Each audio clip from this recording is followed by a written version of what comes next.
destacar que os operadores psicossociais na área de adoção entendem que não há qualquer relação direta entre a orientação sexual e o exercício da parentalidade. Uma mulher que tenha filhos e que seja mãe solteira, ela pode exercer em plenitude, com competência, os papéis parentais de pai e mãe. Assim como um homem solteiro também que tenha filhos, né, que seja viúvo, separado, ele pode, em plenitude, exercer os papéis parentais de pai e mãe. Ou seja, o exercício parental, o exercício do poder familiar, não está necessariamente vinculado à orientação sexual. Nós temos hoje, no Brasil, dados veementes que demonstram que grande parte dos lares são conduzidos ou só pela mulher ou só pelo homem.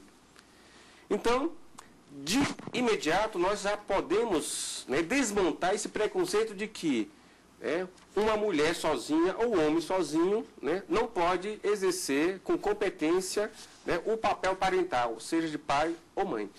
A equipe psicossocial que assessora o juiz da infância e juventude, que atua em processo de adoção, estará focando não a questão do status sexual, e sim da capacidade afetiva do interessado em exercer com competência as funções parentais.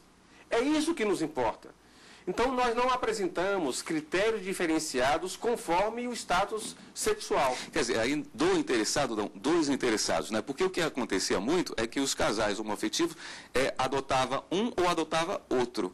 Mas eu estaria perguntando assim, se estão saindo muitas crianças sendo adotadas pelo casal. Sim, e isso é interessante, porque muitos casais desconheciam a possibilidade de, no âmbito judicial, pleitear, seja a guarda ou a adoção de uma criança. Os próprios homossexuais agora estão já percebendo que é possível recorrer à justiça para eventualmente efetivar o desejo de exercitar os papéis parentais. Então, essa possibilidade já está hoje garantida, antes mesmo da decisão recente do STF de reconhecer o casal homoafetivo como uma entidade familiar. Diversas varas da infância já estavam reconhecendo, provendo pedidos de inscrição para adoção de casais homoafetivos, provendo pedidos de guarda e também de adoção. Aqui no DF nós temos já 8 casos de adoção pleiteados por casais homoafetivos que foram devidamente homologados pelo Poder Judiciário com a anuência do Ministério Público. E a adoção internacional? Parece que o grande problema das nossas adoções difíceis é uma questão cultural, não é? Aí existem alguns países onde isso já foi quebrado. É uma saída para essas crianças que já estão numa situação difícil, idade avançada, ou tem algum problema de saúde, ou por questões de cor da pele, enfim. Seria uma saída para elas a adoção internacional? Veja, aqui eu posso falar pelo DF. Não sei se o doutor Ricardo há de endossar. Mas o pretendente estrangeiro apresenta um perfil muito diferenciado. É um perfil mais amplo.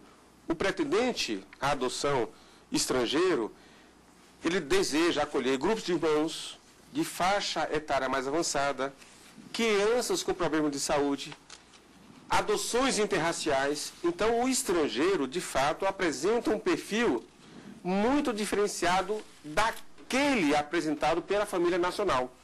E a adoção internacional... Ele não quer só se beneficiar, ele quer ajudar. Exato. Mais do que isso, Na verdade, o estrangeiro, ele não quer apenas associar o acolhimento de uma criança como filho a qualquer nuance social, filantrópica, religiosa. Até porque o Estatuto da Criança é muito claro. O juiz só deferirá a adoção se essa estiver fincada em legítimas razões, ou seja, não pode ser qualquer razão, não pode ser uma razão religiosa, filantrópica, benemérica, não. Tem que ser uma razão legítima e, sobretudo, que garanta superiores benefícios à criança. Então, o estrangeiro, de fato, tem apresentado um perfil mais diferenciado, mais elástico. Aqui no DF nós temos tido êxito em conduzir adoções internacionais envolvendo crianças maiores, grupos de irmãos. Então é uma possibilidade.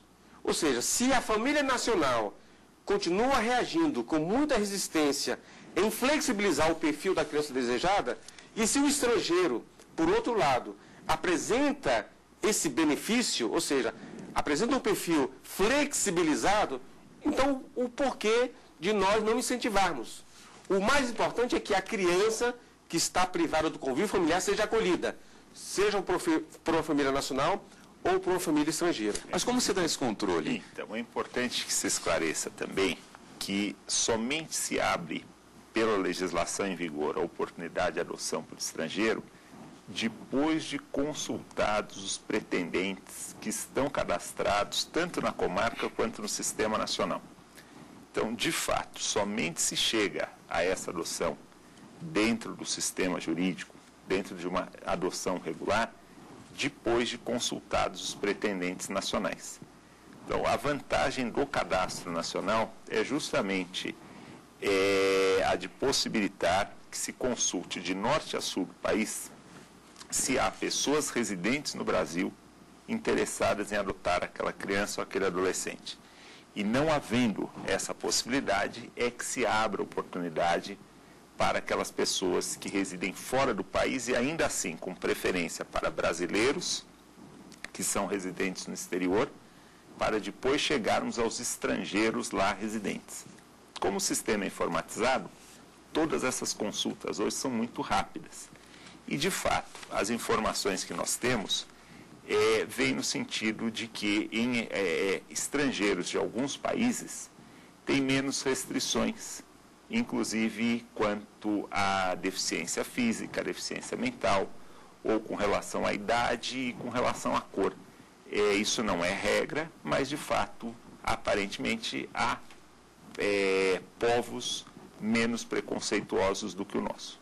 Existe um risco aí, o controle sobre o futuro dessa criança fica meio solto? Qual é o problema da adoção internacional? Veja, os organismos que se credenciam junto à autoridade nacional assumem a responsabilidade de acompanhar por 2 anos aquela adoção que foi homologada pelo Sistema de Justiça Nacional. Certo. Então há um acompanhamento, há um monitoramento de caráter preventivo. Não é um monitoramento policialesco. E o que nós temos recebido de feedback é que as adoções estrangeiras que são processadas em nossa terra e que são homologadas têm sido extremamente bem-sucedidas. E nós temos, na verdade, transformado esses exemplos de adoção estrangeira em desafios para adoções nacionais. Perfeito. Ou seja, é possível, sim, aqui crianças maiores, com problemas de saúde, que fazem parte de grupos de irmãos, serem acolhidos com todo sucesso, com todo êxito. Agora, o porquê de famílias estrangeiras apresentarem menos restrições do que as famílias nacionais? E aí nós que atuamos na área psicossocial temos uma resposta. Os estrangeiros são bem trabalhados no que nós chamamos de elemento condutor principal de qualquer processo de adoção, que é o amor incondicional. Se você, que se prepara para a adoção, apresenta amor incondicional, as suas exigências vão ser mínimas. Os caprichos vão desaparecer.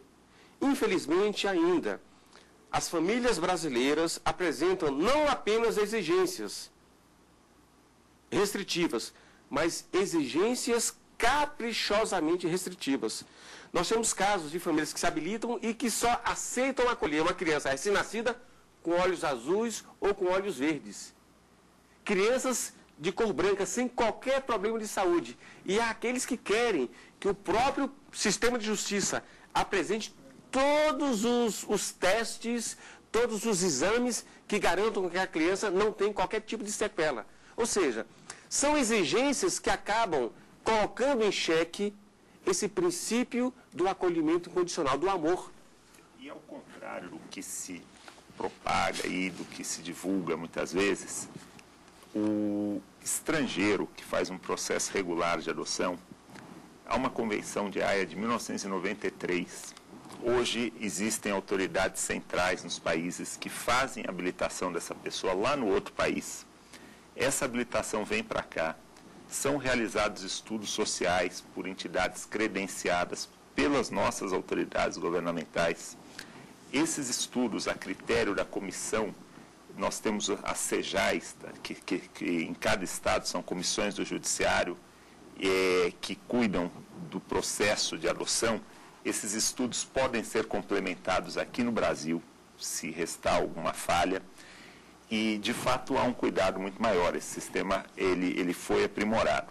Tanto que ouvimos hoje com menos frequência a questão de venda de crianças. Houve uma época em que se falava de venda de crianças que seriam mortas para venda de órgãos. Isso nunca se comprovou. Trabalho escravo, a prostituição. Trabalho escravo, prostituição, infelizmente a possibilidade existe. Em relação à prostituição, infelizmente há notícias concretas, mas em relação à venda de órgãos, não. E mesmo essas notícias concretas, elas são num número muito pequeno e são normalmente crianças sequestradas. Não são crianças que passaram por todo um processo de adoção. Outras vezes surgem problemas pontuais com crianças que são adotadas, da mesma forma que nós temos aí casos públicos de pais biológicos que mataram os filhos ou vice-versa. Não é o fato da criança ser adotiva ou dos pais serem adotivos que acarretou, que foi o fator primordial do problema.